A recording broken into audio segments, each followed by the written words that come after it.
This is weird. And yet, I still think this is one of the most wholesome shows I've ever seen.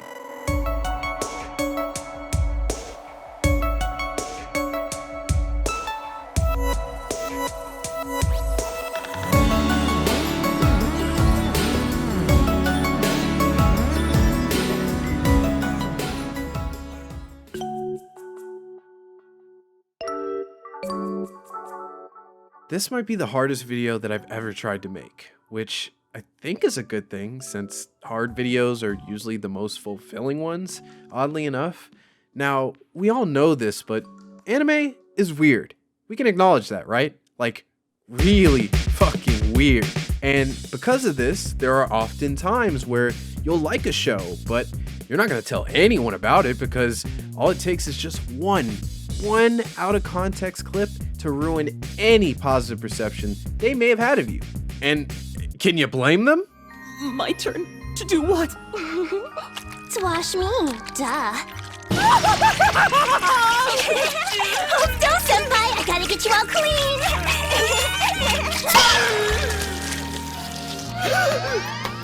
Senpai! You still have suds all over your hands! Come back! I'll take care of it in the bathroom! See, now after this bullshit that you just saw, I'm going to be doing the impossible task of telling you why I think this is actually one of the best slice of life anime to come out in recent years. For those of you who don't know, I'm going to make this very simple. This is Nagatoro, and this is Senpai. Nagatoro likes to bully Senpai, or at least that's what the title suggests. What truly makes this show remarkable in my eyes is the way that it chooses to tackle the high school romance genre. It's very different and actually quite refreshing compared to the other stuff that's out there. Now, you might be thinking, wait, there's no romance. Trust me, there's romance and there is depth to these characters. It's just super subtle. You know what, come on, let's take it from the top and I'll explain it all for you. So, the show starts with a very brief introduction to our main character, Senpai. He's just your regular smegular student that clearly has no confidence and he has a very low self-esteem. I mean, to the point where even just the sheer presence of a girl freaks him the hell out. And because of this, he gets super nervous and clumsy, so he drops some of his drawings that he had made, and the group of girls in the library, they see it, they pick it up, and they kind of mock him for how cheesy his dialogue is in this little comic he made, and, well, all except for one, though. This one girl in particular is none other than Miss Heyyy Nagatoro. Now, what's very subtle about this introduction is that they intentionally don't show her face. Now, I know they do this a lot in this anime, but they rarely ever do it with the main characters in the show, so it's very clear that they want to hide her facial expressions or the emotions that she may be feeling while looking at these drawings, and the other girls are clearly making fun of it. But Heyyy actually not only picks them up, but she goes through them one by one, takes a look, and later she's shown to have taken some sort of interest in these drawings, or maybe the person who made them. Perhaps because of his talent in art, or maybe just his shy demeanor. Either way, her friends all leave, and she willingly stays. This is heavily overshadowed by what comes after, and honestly, I can't blame you.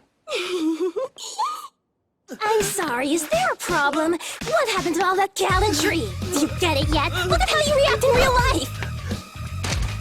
In what world do you think you're enough of a badass to pull off something as ballsy as this without getting yourself arrested?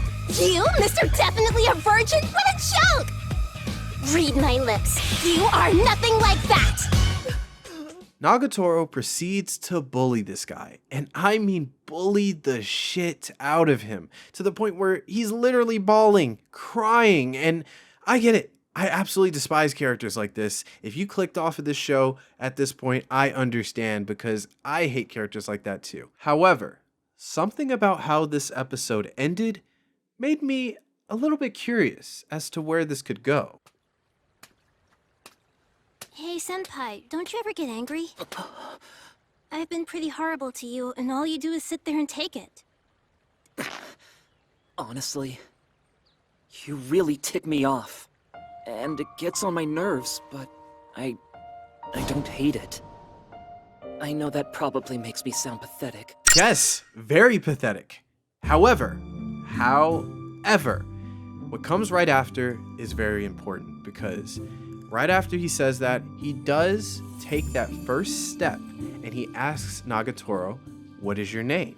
And throughout the entirety of this first episode, they just constantly beat down your throat how much of a loser this guy is. I mean, he can't talk to anybody. I mean, he freezes up mid-conversation sometimes and doesn't show a morsel of confidence. However, at the end of this episode, he did, and he asked her for her name, and I thought, this may not be that great of a W, but it's a W, and seeing that kind of made me a little, put a little smile on my face. And I said, okay, I kind of want to see where this goes. And then I watched more. And as I continued to watch more and more, this show wasn't, it's about a girl who just loves to bully her classmate gimmick that I thought it was. But no. Here we have something much different. This show is about a girl that likes a boy and doesn't quite know how to show her love towards that boy. However, that girl does become a shining beacon in this boy's life. And I thought that was really cool how the show is toying with your expectations. Let me get a video. I'm surprised to see you here. I figured you'd be at home playing video games. I don't know, I just felt like getting some fresh air, that's all.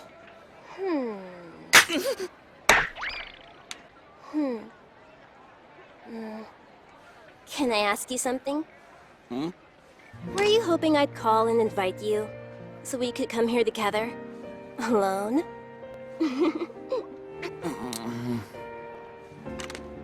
If there's somewhere you want to go with someone, you could always try asking them. They might say yes. Before a lot of you start commenting, you're reaching, this isn't how the show was meant to be. I don't care. Okay, listen. As you watch the show, the signs become clear as day. Nagatoro is super interesting because, like a lot of high school kids, she doesn't know how to show affection in a more mature or sophisticated way, right? And I've seen people that act like this in some way before in real life. I mean, you would probably call it something like tough love, right? I mean, at the end of the first episode, she does feel bad about how she treated him, and on top of that, she even asks him if he has a crush on her, which is kind of a wild thing to say considering he was minding his own business and didn't even know you existed until today, which is pretty much in line with what I've been saying. I mean, she clearly wants to hang out with him. She clearly just wants his attention, but doesn't quite know how to go about doing that. So what she does is she just pops up and starts messing with him. This, among everything else, is only doubled down on when you take into account that she only acts this way around Senpai, which also gives you a vibe that maybe a lot of people might not find her as enjoyable to be around. Like, she does come across as potentially an annoying person to people, and you see that she's not really used to being with someone that's okay with her being her true self.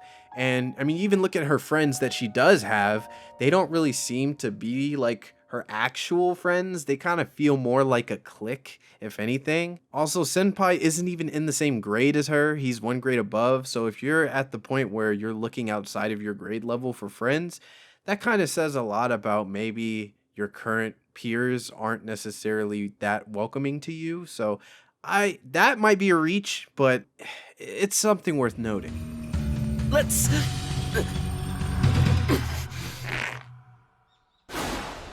go! Sorry, I can't hear you over all the stuttering. Yeah, you want to try that one again? Yeah, let's go, Senpai. Alright guys, see you later. Ready to head home, Senpai? Right, yeah. As the show goes on, you can expect to see Senpai being forced into these situations by Nagatoro that make him become a much more confident and better person. I mean, he's not the same wimpy loser bitch that he was in the first episode. In episode 12, he's a much more well-rounded guy that, while I still think he could grow in a few more areas, I'm like, you know what? You're not the guy that I saw in episode 1. You're a lot better and slightly more respectable. Videos like these are hard because I can never really tell if I'm doing a good job at making someone see the same things that I'm seeing when I watch the same show. But maybe that's not the point, right? I see these details, these small details, and I can appreciate it while others might just watch and be like, okay, and I'm not mad at that, you know? This show was just exactly what I needed right now, and maybe for some of you, it's what you need too. First day we met? So many things about this girl baffle me. You can call me Nagatoro from now on. Pleasure to make your acquaintance, Senpai. You're not alone. You've got all of us. Well, just don't expect much, okay? I'm not very good company. I don't think that's true at all. I didn't expect you to say so many nice things about me. You know why I do that? Because you haven't had the guts to just go for it.